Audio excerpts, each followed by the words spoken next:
पाकिस्तान में फैज़ाबाद के करीब औजड़ी कैंप पे अटैक हुआ, उसके पीछे कौन था और ये कार्रवाई किसने करवाई थी और इसका मोटिव क्या था? अच्छा, इसके लिए पहले तो मैं आपको दो तीन कॉन्स्पिरेसी थ्योरी देता हूं जो हैं बाहर मौजूद। Then I give you the real version. पहले गवर्नमेंट ऑफ पाकिस्तान का वर्जन जान लेते हैं वो क्या था। तो जब गवर्नमेंट ऑफ पाकिस्तान शहीद ने इसको इस तरह से बताया था कि वो जी कुछ रॉकेट हमारे पास जो वो असला पायल हुआ था वहां पे, वो फैजाबाद, आई थिंक फैजाबाद है ओजडी camp, that's what it is. बिल्कुल तो वो शहर के बिल्कुल। बीच में है बिल्कुल। एक तो बिल्कुल कीप इन माइंड, ऐसा होता नहीं है शहर के बीचों बीच कोई असला डिपो आर्मी का होता नहीं है। It's very unheard of. लेकिन वो कहते एक्सक्यूज ये था कि जी वो तो बहुत पहले से हमारे पास तो जी वो कायम पाकिस्तान से पहले यारी यारिया, खैर जो भी खुराफात है। तो उन्होंने ये कहा कि यहाँ पे असला फाइल हुआ था और वो सलीके से नहीं हुआ था। इट मीन्स के जो रॉकेट रखे हुए थे वो सही तरीके से नहीं रखे हुए थे।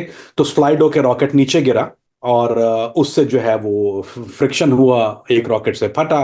सो it triggers all the other ones. Let me tell you answer for that. Rocket के अंदर एक सेफ्टी फ्यूज होता है, हर रॉकेट के अंदर। सेफ्टी फ्यूज के बगैर रॉकेट नहीं चलता। हर रॉकेट जो स्टोरेज में आता है वो सेफ्टी फ्यूज के साथ आता है। चाहे वो मर्डर हो, मर्डर ज्यादा ज्यादा इस्तेमाल होते हैं उस वक्त, उस जमाने के। चाहे वो आरपीजी हो, आरपीजी का जो है वो ट्रिगर हिट से करता है, यानी उसको उसको स्ट्राइक होती है। उससे बगैर आप कुछ भी कर लो, तो हथौड़ा मारे जाओ फ्रंट से, आप हथौड़ा मारेंगे कुछ नहीं होगा उसको। तो वो गिरा दें उसको, कितनी दफा मुझे मेरे सामने 10 दफा गिरता है वो गिर जाता है, कुछ नहीं होता।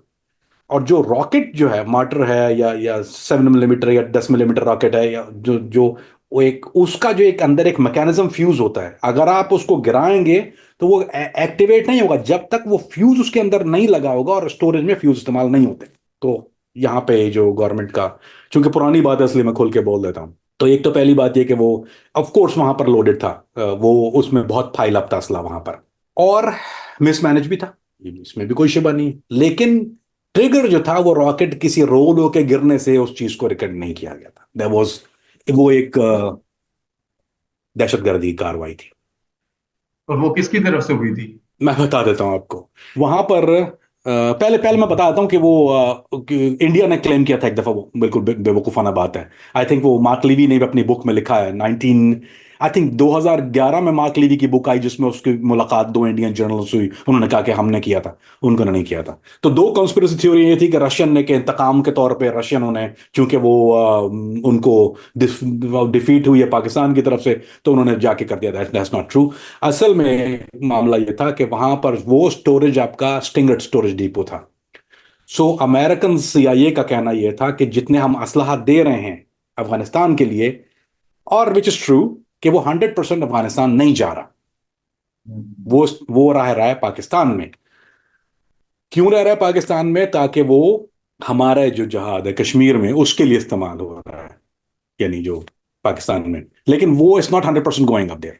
एंड उनको ये इस बात से जरा सा तकलीफ थी कि दिस इज नॉट राइट, आप स्टॉक पाइल कर रहे हैं हमारा weapon and you suppose to give it. So वो जो था वो सीआईए बेस ऑपरेशन था जिसमें वो ट्रिगर हुआ है। इट्स वॉज इम्पॉसिबल टू वो fuse.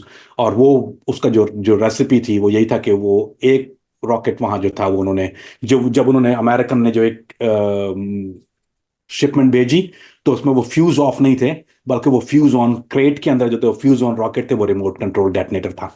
And then they remote डेटनेटेड, उसके बाद जो था वो ट्रिगर हुआ। एंड उसके बाद जो तबाही हुई पाकिस्तान में।